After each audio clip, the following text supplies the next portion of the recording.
네, 수업 시작할게요. 안녕하세요. 네. 네. 자, 오늘은 이제 파이널 특강 진행을 할 거고요. 일단은 이제 자료를 이제 뭐 이것저것 좀 드리긴 했는데, 이렇게 이제 생긴 5장짜리 자료는, 이제 보시면, 이제 기출문제, 제 책이랑 여기 지금 드렸던 프린트에 있는 내용에서 논점별로 정리를 하고, 그 옆에 이제 기출 표시하고, 그 옆쪽에는 저희가 이제 진도별 모의고사 때 이제 진행을 했던 논점들을 다 정리를 해서 이제 보내드렸는데요. 여기 보시면 이제 군데군데 좀 비는 부분들이 있어요. 그래서 이 비는 부분들은 이제 중요하지 않아서 빈 게 아니라 이제 저희가 이제 5개의 논점밖에 안 되다 보니까 어쩔 수 없이 조금 빈 부분들이 있고, 이 부분들은 이제 저희가 이제 전범위 모의고사에서 좀 채워 나갈 예정이에요. 그래서 혹시 전범위에서 뭐 어떤 거가 나올 거냐 뭐 하면 여기 이제 빈칸 위주로 먼저 나올 수 있다 이렇게 생각을 해주시면 되고, 행정절차법에서는 약수를 거의 안 냈는데 이제 뭐 정보 공개라든지 개인정보 라든지 아니면 이제 다른 법령에서는 이제 빈칸 위주로, 특히나 이제 개인정보보호법에서는 여기 이제 빈칸 부분에서도 중요한 부분이 많아서 그쪽에서 다 전범위 부분을 좀 냈습니다. 그래서 이게 이제 엑셀로 만든 거라서 이거 다 만들고 이제 전범위도 다 이제 출제하면 전범위 때는 이제 마지막으로 토탈로 해서 이제 옆에 있는 거 다 채워서 이제 드릴 예정이에요. 그래서 이거는 이제 그렇게 활용을 해주시면 될 것 같고, 뭐 이제 자료 같은 거는 이제 뭐 어떤 게 좀 더 도움이 되겠다 이런 게 있으면 이제 말씀 주시면 이렇게 하나하나 만들어서 좀 드릴 예정이에요. 그래서 이게 누가 좀 이거 하나 만들어 주시면 좋을 것 같아요. 해서 이렇게 막 만들고 이러거든요. 그러니까 이제 자료가 많은 걸 다 보실 필요는 없고, 보시면서 나한테 맞고 내가 공부할 때 이제 쓸 수 있는 이제 필요하다 이렇게 싶은 자료들만 남겨가지고 이제 쓰시면 될 것 같습니다. 그리고 오늘 이제 드린 그 자료 2권으로 이제 됐는데, 저거는 이제 제본에서 쓰셔도 무방할 것 같아요. 그래서 그리고 논점이 좀 이제 뭐라고 해야 되지? 좀 필요 없는데 조금 이제 구색을 맞추려고 이게 좀 보다 보면 이제 이렇게 딱 펼쳤을 때 좌우로 보이는 게 좀 좋을 것 같은 이제 구성이 있는 논점들이 있잖아요. 그래서 조금 이제 그 편집을 하고자 좀 이제 앞에 좀 쓰잘데기 없는 좀 논점들이 몇 개 조금 들어간 건 있어요. 그래서 그거는 또 설명을 좀 드릴 거니까 이제 그것도 이제 감안해서 이제 보시면 될 것 같고, 여기 이제 제 기본서에 있는 내용이 너무 많다. 그래서 다 못 쓰나 이래서 한 번 더 정리를 한 거예요. 그래서 요거는 사실은 이제 그 만약에 대분류에 있는 논점이 나온다, 예를 들어 이제 뭐 적용범위다 이렇게 되면 요거 다 쓰시면 사실 되기는 하는데, 이제 제가 이제 노파심에 말씀드리는 거는 혹시라도 이 소물음에 들어가 있는 논점이 이제 나온다 라고 하면 이제 그러면 요 제가 드린 거는 좀 사이즈가 좀 작을 수도 있어요. 그래서 그거는 좀 감안을 하셔서 보시면 될 것 같은데, 예를 들면 이제 여기 보시면 그 다음에 이제 뭐 신뢰보호의 원칙 같은 경우에도 이것도 지금 이제 네 문단으로 정리를 다 해놨어요. 근데 이제 사실 제 서브나 아니면 기본서에 있는 걸 보면 여기 있는 이제 선행조치에 대한 의미 해서 한 문단이 더 들어가 있고요. 그 다음에 보호가치 있는 신뢰, 여기와 관련해서 또 한 문단이 들어가 있어서 총 이제 6문단으로 되어 있어요. 이제 그거는 이제 그 논점이 요 소물음 안에서 성립 요건 안에서 들어가 있는 논점이 문제가 되었을 때에는 요 목차로는 좀 작을 수 있다. 요거는 이제 좀 감안을 하셔서 공부를 해주시면 될 것 같고, 그래서 요거를 이제 드린 이제 근본적인 이유는 요 문제 요거까지만 본다 해도 이제 꽈락은 넘을 수 있는 정도로 정말 압축을 해서 이제 드린 거기 때문에 요거를 먼저 이제 우선적으로 공부를 하셔가지고 암기를 하시고, 그 다음에 좀 내가 신뢰보호의 원칙은 조금 더 내가 준비를 하고 싶어 라고 하면 이제 요약서나 아니면 기본서를 가지고 좀 내용을 보충을 해서 내가 이제 선별적으로 조금 더 깊게 공부를 하시는 게 좋을 것 같아요. 일단은 넓고 얇게 공부하는 게 좋기 때문에 처음부터 끝까지는 다 이제 암기를 해주시고, 그 다음에 좀 중요하다, 제가 좀 이거는 좀 보셔야 될 것 같다 라고 이제 말씀을 드리는 논점들에 한해서는 조금 더 깊게 공부를 해주시면 될 것 같습니다. 그래서 오늘 이제 많은 분들이 오셨는데, 일단 내가 이제 행정절차론에 대해서 어느 정도 이제 가닥이 잡혀 있다라고 하면, 제가 이제 말씀을 드릴 때 방금 이렇게 얘기를 했을 때, 맞아. 그 기본서나 요약서에 보면은 논점이 몇 개가 더 있었지. 이렇게 좀 이렇게 생각을 해보시고, 좀 리마인드하는 시간을 가지시면 좋을 것 같고요. 만약에 내가 60%에서 70% 정도밖에 차 있지 않다, 실력이. 그러면 내가 제가 쭉 논점을 설명을 드릴 건데 그 중에서 내가 외웠던 논점은 저 논점은 내가 외웠어. 내가 저거는 더 알고 있어. 이렇게 만약에 내가 비는 부분이 있다라고 하면 우선적으로 이걸 외워서 이제 채워주시면 될 것 같고요. 만약에 이제 내가 40% 미만, 이제 뭐 30%, 20%밖에 공부가 안 돼 있는 상태, 아니면 이제 뭐 1차 합격하고 이제 바로 들어왔다라고 하면 일단은 이거부터 우선적으로 이제 암기해 주시면 될 것 같습니다. 이게 페이지 수는 한 126페이지 정도 되기는 해요. 그래서 이제 6시간 분량을 하는 거기 때문에 이제 126페이지 정도로 이제 한 교시마다 한 20페이지 정도씩 이렇게 나갈 건데요. 보시면 저희가 다들 아시겠지만 뭐 사무관리 론 같은 경우에는 이제 법령이 2개고, 그 다음에 뭐 민법도 그 중간에 찢어져 있는 그 조문이고요.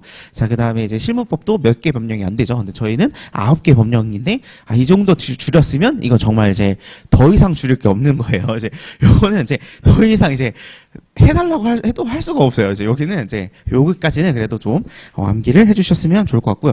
보면 글자 크기도 12포인트예요. 이거는 글자도 엄청 크게 늘려놨어요. 막 이제 뭐 11포인트 해놓고 뭐 20페이지밖에 안 돼. 이렇게 뭐 말을 드릴 수 없을 것 같아서 12포인트로 아주 그냥 쫙 해놨으니까 요거는 이제 더 이상 이제 물러설 길이 없다 이렇게 생각을 하시고 이거는 꼭 암기를 해주셨으면 좋을 것 같습니다.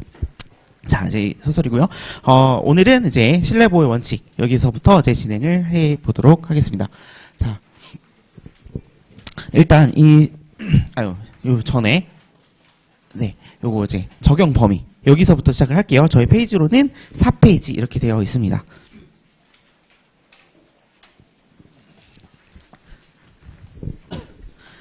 자, 요거는 이제 기본서랑 요약서에 없는 부분이어서 제가 이제 추가 논점으로 다 넣었어요. 그래서 추가 논점 되어 있는 거는 이제 기본서랑 뭐 이런 쪽에 좀 없는 건데 이제 좀 제가 이제 책 작업이 끝나고 나서 이제 계속 이제 1년 동안 이제 진행을 하면서 이제 타 시험이나 다른 거 분석을 해봤을 때 좀 중요할 수도 있겠다라고 생각이 드는 부분들이 이제 추가 논점으로 들어가 있고, 이제 내년 책에는 이거 다 그냥 정식적으로 이제 번호가 이제 새로 부여가 돼서 들어갈 예정이긴 해요. 그래서 일단은 이거 보시면 되고, 일단 행정절차법에서의 적용 범위다라고 하는 거는 우리가 행정절차법이 과연 적용이 되겠는가 이런 논점입니다. 그래서 이거를 이제 절차법이 적용이 될 수 있는, 그럼 절차법이 적용이 되지 않는다라는 개념은 뭐냐면 특별법이 우선되어서 특별법이 적용이 된다라는 의미입니다. 그래서 이제 일반법, 특별법적으로 어떤 적용될 만한 논점 이외에 여기 행정절차법도 별도로 일반법적인 지위에서 이게 이제 적용이 될 수 있겠는가라고 하는 논점이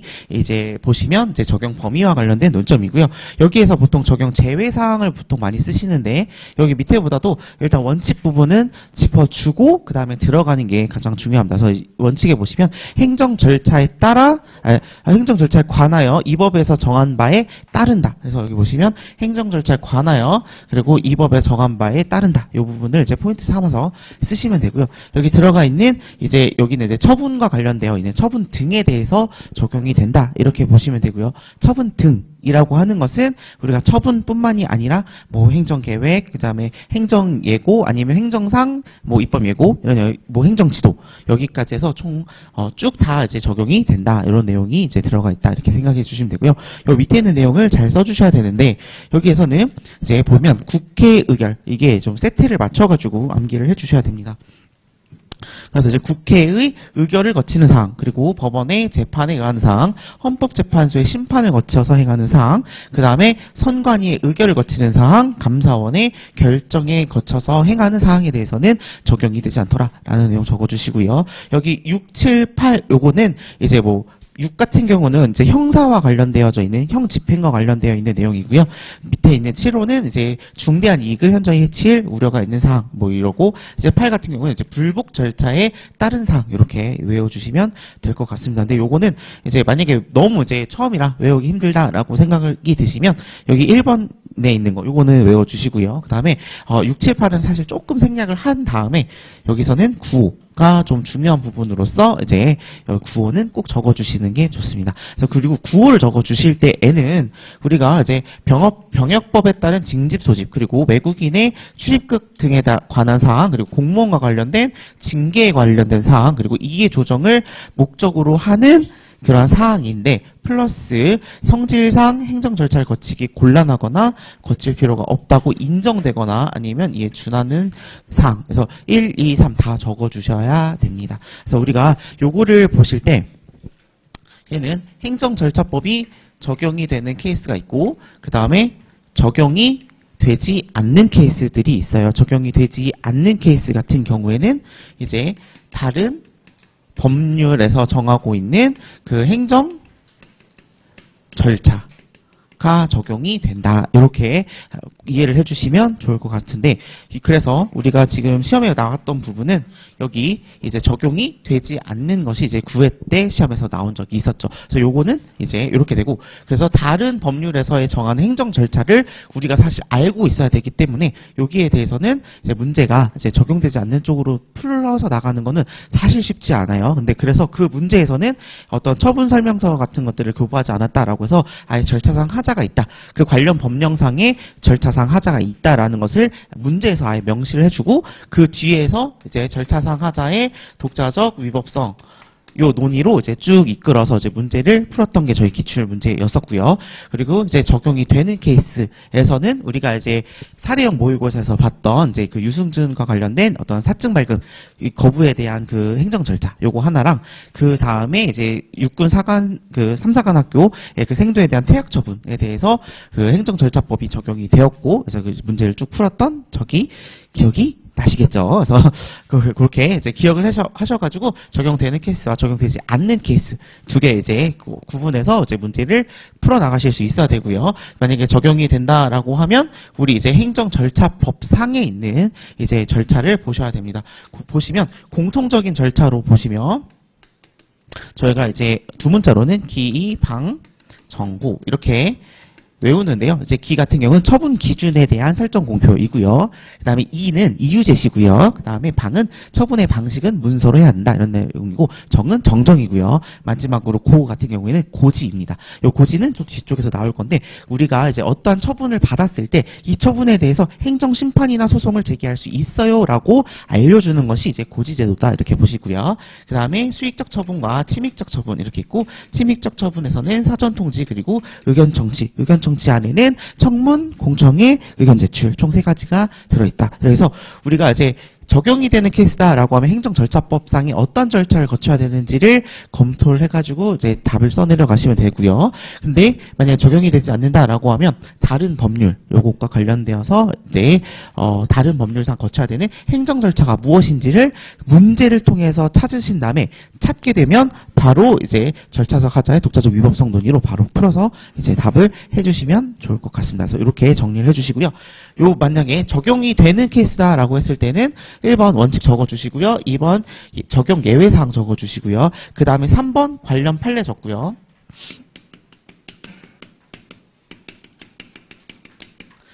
그리고 마지막으로 이제 4번에 이제 사안 해결. 이렇게 하시면 딱 이제 2쪽 정도 나오는 분량으로 이제 쓰실 수 있습니다. 그래서 이거는 이렇게 정리를 해주시면 되겠습니다. 중요도로 치면 얘는 사실 별 2개 이렇게 표시하시면 돼요. 이렇게 별 2개. 그래서 제가 이제 원래 이제 뭐 중요도에 대한 표시를 안 하려고 계속 마음을 먹고 있다가 아침에 딱 일어나가지고 안 되겠다. 그래도 좀 말씀을 좀 드려봐야겠다. 이런 생각이 좀 들어요. 그래서 표시는 이제 보통 A, B, C로 보통 하시는 걸로 알고 있는데 저 같은 경우에는 별 2개, 하나 아니면 없다. 이렇게 셋 중에 하나일 거고요. 거의 대부분이 별 하나나 2개일 거예요. 그래서 보시면 과연 이게 치는 의미가 있을까? 이 정도로 좀 그렇긴 한데 일단 중요하다. 이렇게 생각을 해주시면 될 것 같습니다.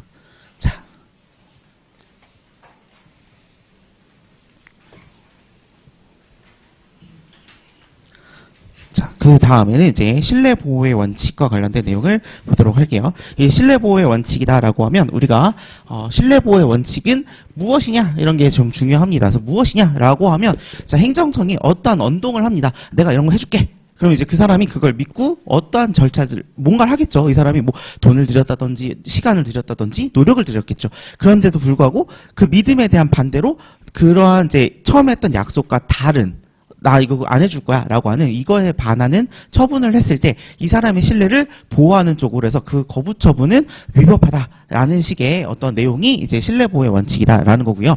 그래서 보시는 분들 알겠지만 여기 뒤에 근거가 사실은 있는데 이 부분 근거는 제가 이제 빼고 의의만이라도 암기해 주세요라는 의미로 여기 넣어드린 거예요. 그래서 만약에 이제 좀 더 공부를 깊게 하겠다라는 생각이 드시면 여기 근거까지 적어 주셔야 됩니다. 우리가 근거는 행정기본법 제 12조 제1항 그리고 행정절차법 제 4조 2항 이렇게 들어가 있다라는 거 알고 계시면 될 것 같고요. 자, 그 다음에 성립 요건은 좀 더 이제 디테일하게 이제 문제가 나올 수 있지만 일단 요 5가지 요건은 좀 암기를 해주시면 좋을 것 같다 말씀을 드렸고요. 그래서 이거는 우리가 신, 그 다음에 선, 보, 조, 인, 그리고 반 이렇게 해서 신선, 보조인, 반 이렇게 5가지를 암기해 주시면 됩니다. 그리고 요런 문제가 이제 신뢰보호 원칙도 별은 2개인데요. 얘는 이제 사례형 문제로 만약에 나오게 된다라고 한다면 일단 행정청 그리고 당사자 이렇게 2개를 그려주시면 되고요. 여기에서 맨 처음에 이제 신뢰보호의 원칙이 적용이 된다라고 하면 선행조치가 먼저 들어갑니다. 그리고 그 당사자가 이 선행조치에 대해서 보호가치 있는 신뢰가 쌓여야 되고요. 그 다음에 그 신뢰에 기초해서 어떠한 일정한 조치를 합니다. 그러니까 뭐 예를 들면 돈을 쓴다든지 아니면 뭐 시간을 쓴다든지 노력을 쓴다든지 그리고 이 신뢰와 그 다음에 그 보호가치 있는 이 신뢰와 그러한 행동을 하게 된 그 이유, 그 행동을 하게 된 것에는 어떠한 인과관계가 있어야 한다라는 내용이 있고요. 그럼에도 불구하고 이 행정청이 이에 반하는 조치를 했다라고 했을 때는 이 반하는 조치가 신뢰보호의 원칙에 위반이 되어서 이것이 이 반하는 조치가 위반되는 거. 위법해진다. 이런 논리가 이제 신뢰보호의 원칙이다. 이렇게 이해를 해주시면 될 것 같아요. 그래서 이 그림을 그리셨을 때 이러한 이제 그 각각에 맞는 내용들을 이제 쓰실 수 있어야 된다. 이렇게 되어 있고요. 우리가 이제 옛날에 기출문제에서 보시면 우리가 이제 그 항만구역에 대해서 점용허가를 내주세요라고 했는데 2번, 3번 내줬어요. 근데 이제 3번째 신청을 했을 때는 얘가 이제 거부를 합니다. 그래서 이제 그 사안을 떠올리시면서 이 그림을 그려본다면 그 점용허가를 2차를 내줬다라는 게 선행조치고요. 그러면 그 당사자가 이번에도 또 내주겠지라고 생각을 해서 그 신청을 하는 거죠. 그래서 일정한 돈을 들이고 노력을 들이면서 신청을 하는데 그 사안에서는 이러한 조치와 관련된 내용이 없었다. 그냥 이번에도 또 신청하면 되겠지라고 해서 일정한 그 이후에 있었던 후행조치가 없었고, 그리고 그것을 선행조치라고 볼 수 없는 공적 견해 변명이라고 볼 수가 없는 그런 상황이어서 신뢰보호의 원칙이 적용이 되지 않았다라는 이제 이런 개념으로 이제 사안을 풀어주시면 됩니다. 그래서 여기 딱딱딱딱 맞춰가지고 어떤 요소들이 부족하고 어떤 요소들이 충족되지 못해서 해당 이제 원리가 적용이 되지 않는지 이런 것들은 이제 그리시면서 보셔야 되는 부분이고요. 이게 많은 부분들이 이제 좀 그래서 안 쓰는 부분인데요. 우리가 이제 신뢰보호의 원칙은 이렇게 성립 요건을 해당하게 된다라고 하더라도 한 발 물러서서 신뢰보호의 원칙이 적용이 되지 않는 경우라고 해서 이제 한계라고 해서 보통은 적습니다. 이 한계는 보시면 2개를 이제 비교 영향을 하는 건데 한쪽에는 그 사인의 신뢰고요. 우리가 그 사인의 신뢰를 보호해준다는 말은 사실은 법에서 정해져 있는 어떠한 요건이나 이런 것들을 무시하고 그냥 내가 약속을 해줬으니까 그 약속을 지키게 해주겠다라는 개념이거든요. 사실은. 그래서 이게 정의하고는 사실은 좀 맞지 않습니다. 이게 보통 이제 법적 안정성이라고 우리가 부르는데요. 법적 안정성을 추구하면서 이제 정의를 조금 무시하는 그런 경향이 있어요. 그래서 우리가 이쪽에 들어가는 것은 그래서 공익 그리고 제3자의 이익 요걸 이제 저울질을 했을 때 사인의 신뢰가 더 크다라고 했을 때에만 신뢰보호의 원칙이 적용된다. 이렇게 해서 사실은 성립 요건과 적용 한계입니다. 그리고 이거 이제 다른 이제 판례는 요 전체를 이거를 이제 하나의 요건으로 보고 있어요. 그래서 판례가 이제 요건으로 볼 때는 이게 적극적 요건과 그 다음에 소극적 요건 이렇게 2가지로 이제 분류를 해서 총 6가지 요건으로 바라보고 있는데 그래서 이게 다른 학원에서는 이제 5가지 요건으로만 소개하는 경우들도 있긴 합니다. 거기에서는 인과관계가 보통은 빠져 있기는 해요. 그래도 저희는 이제 학자에 의한 어떤 논리에 의하면 이렇게 5개나 요건과 그 다음에 한계 이렇게 구분을 해서 해주시면 될 것 같고요. 마지막으로 그렇게 신뢰보호의 원칙을 위반하게 된 그 당의 이 반하는 처분은 취소의 하자가 있더라라고 이제 정리를 해주시면 신뢰보호의 원칙이 끝이 납니다. 조용하니까 살짝 걱정이 되는데 다 이해하시고 계시는 거 맞으시죠? 자, 그 다음에 우리가 이제 그 다음 논점으로 제가 정리를 해드린 거는 이제 행정절차법상의 기본 원칙입니다. 기본 원칙은 사실은 이제 저희가 이제 요쪽은 이제 행정절차법은 사례형으로 보통은 출제가 되고 약술형으로 출제가 되지 않으니까 약술형의 문제들은 다 별표가 없다 이렇게 생각하시면 돼요. 얘는 별표 없습니다. 자, 근데 이제 기본 원칙을 그럼에도 불구하고 이제 마지막 파이널에도 이제 넣어드린 이유는 사실 이 기본 원칙은 보시면 저희가 이제 행정조사기본법이라든지 아니면 행정규제기본법이라든지 아니면 다른 법에서는 이제 개인정보보호법이라든지 다 보호 원칙이 나오기는 나왔어요. 그래서 혹시 몰라서 이제 한 4개 우리 이제 행정절차법에서 가지고 있는 거는 일단 신의성실 의무, 그 다음에 신뢰보호의 원칙, 투명성, 그 다음에 행정 업무에 대한 혁신. 요 4가지는 이제 좀 그냥 제목이랑 내용 정도만이라도 우리가 좀 알고 있자 이렇게 말씀드렸고요. 그리고 행정 업무의 혁신과 관련해서는 우리가 조금 더 이제 기본서나 이제 요약서를 보시면 더 많이 써 있기는 합니다. 근데 사실 그 정도까지 가성비는 안 나오고요. 그래서 이 정도까지만 알고 계시면 됩니다. 그래서 신의성실은 이제 행정청은 직무를 수행할 때 신의에 따라 성실하게 해야 한다라는 거고 신뢰보호의 원칙은 아까 봤던 그 내용이고요. 그다음 투명성이라고 하면 행정청이 행하는 행정작용은 구체적이고 명확해야 되더라라는 겁니다. 그래서 구체적이고 명확하기 위해서 우리가 이제 행정입법과 같은 경우에 해석 요청권이 이제 국민들에게 있고 행정청에게 자, 이 조문은 무슨 내용입니까? 이러한 정책은 무슨 내용입니까? 이렇게 얘기를 했을 때에는 그에 따라서 해석을 해줘야 된다. 이런 내용입니다. 그리고 행정 업무 혁신은 행정청은 모든 국민이 균등하고 질 높은 행정 서비스를 누릴 수 있도록. 그래서 지금 이제 저 밑에 있는 이제 그 시골과 같은 데서는 이제 도시가 막 소멸하고 있잖아요. 그런 데에 있어서도 행정 서비스가 골고루 다 갈 수 있도록 어떤 이제 노력을 해라라는 내용이고요. 그래서 구체화하기 위해서 정보통신 기술을 활용을 해서 행정 절차를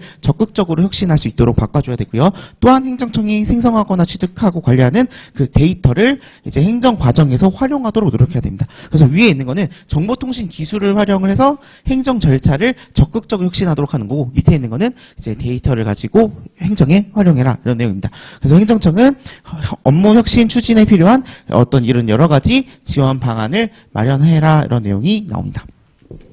자, 여기까지 보시고요. 그리고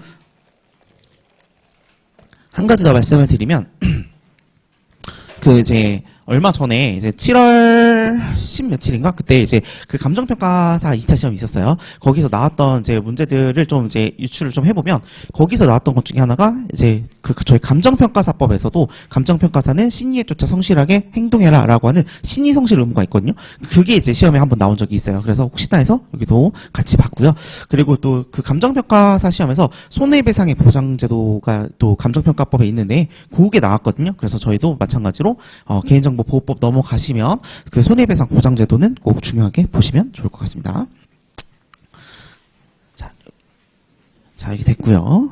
자, 그 다음에 행정청 간의 협조 및 행정응원입니다. 여기도 이렇게 한 딱 요 정도만 이제 일단 암기해 주시면 될 것 같고요. 여기에서는 행정청은 서로 협조해라라고 하는 협조 의무가 있다. 그 협조 의무가 어떤 식으로 발현되냐라고 하면 2가지가 있는데 협업을 통해서 발현을 되고요. 하나는 행정이 응원을 통해서 협조를 해라라는 내용이에요.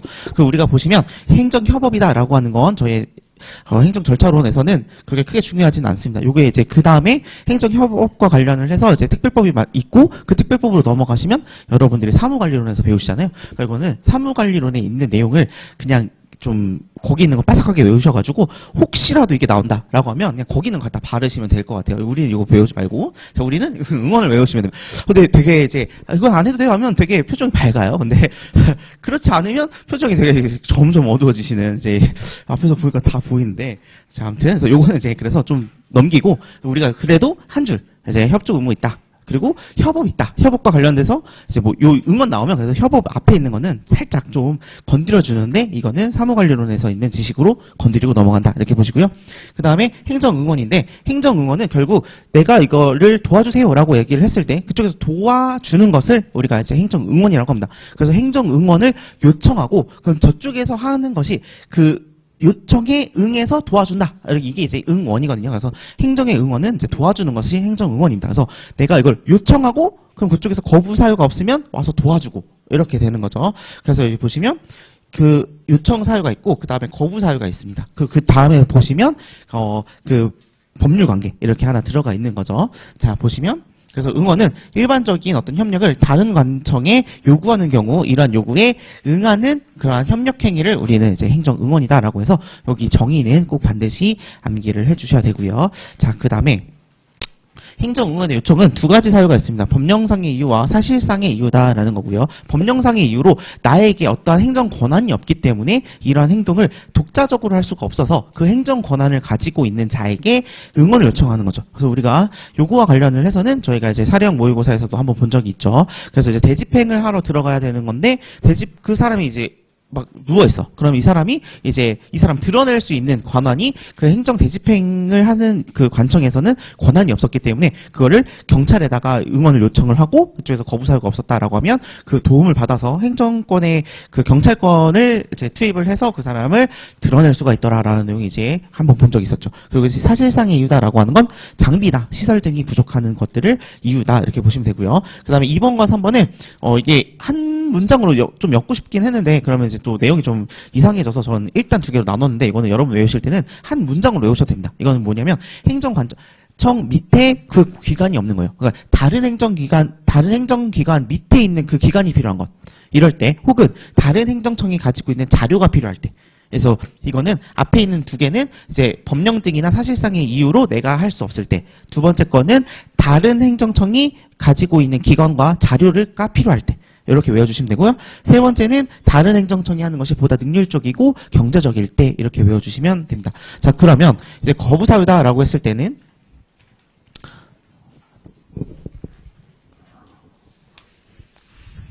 자, 거부사유는 이제 그러면 행정청이 내가 도와주세요라고 했는데 저쪽이 그럼 도와줄지 말지에 대해서 얘기를 해야 되는데 그쪽이 내가 할 때 내가 하는 것보다 다른 행정기관이 하는 게 더 맞는 것 같아라고 되었을 때 이럴 때는 이제 거절할 수 있다. 또 두 번째는 그 행정응원으로 내가 이거 응원을 해주게 되면 도와주게 되면 내가 내 독자적인 일을 못할 것 같아라고 했을 때는 거절할 수가 있더라. 그래서 거절 사유는 두 가지 있다.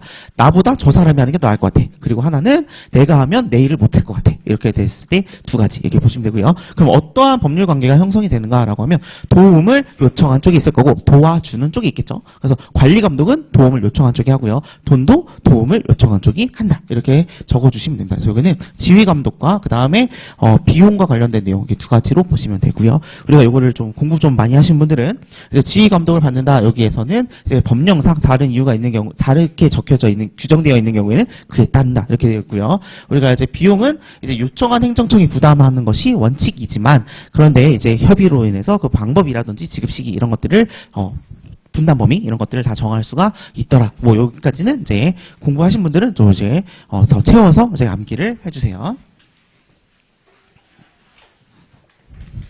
자, 그 다음에 넘기시면 그래서 여기 그 행정 응원 있죠. 여기는 그냥 별 한 개만 쳐주세요. 혹시라도. 네. 여기 그 제가 사례로 내드린 것처럼 사례로 나올 수는 있으니까 한번 요거는 이제 그 정도만 채워주시고요. 자, 그 다음에 자, 여기는 그냥 한번 읽어보시면서 넘어가시면 될 것 같은데 이제 행정절차법상에 당사자 등이라고 하면 우리 당사자와 이해관계인을 당사자 등이라고 표현합니다. 그럼 당사자 등이 될 수 있는 사람이다라고 하면 이제 그 처분에 대한 직접 상대가 되는 사람과 이해관계인인데 그들의 자격은 자연인뿐만이 아니라 법인 아닌 사단, 재단, 그 밖에 다른 법령 등에 따라서 권리 의무의 주체가 될 수 있는 그러한 자들도 다 자격을 지니게 된다라는 거고 그러한 자격은 승계가 될 수 있다라는 내용이 나오고요. 승계는 두 가지. 당연히 승계되는 경우가 있고 그 다음에 특정 승계 이렇게 있습니다. 당연 승계 같은 경우에는 그 이제 상속이나 합병 등으로 인해서 그 당사자의 지위가 상실되게 되었을 때 그 상속인이나 합병 이후의 법인이 그 지위를 이제 물려받는 것 이것을 이제 당연 승계라고 부르고요. 그 다음에 이제 특정 승계다라고 하면 행정청의 승인을 받아서 내가 그 지위에 들어가겠다라고 해서 그 승인이 나게 되면 이제 특정 승인을 특정하게 이제 승계가 되는 것 이것을 이제 특정 승계다 이렇게 봅니다. 여기는 그냥 한번 읽어보시고요.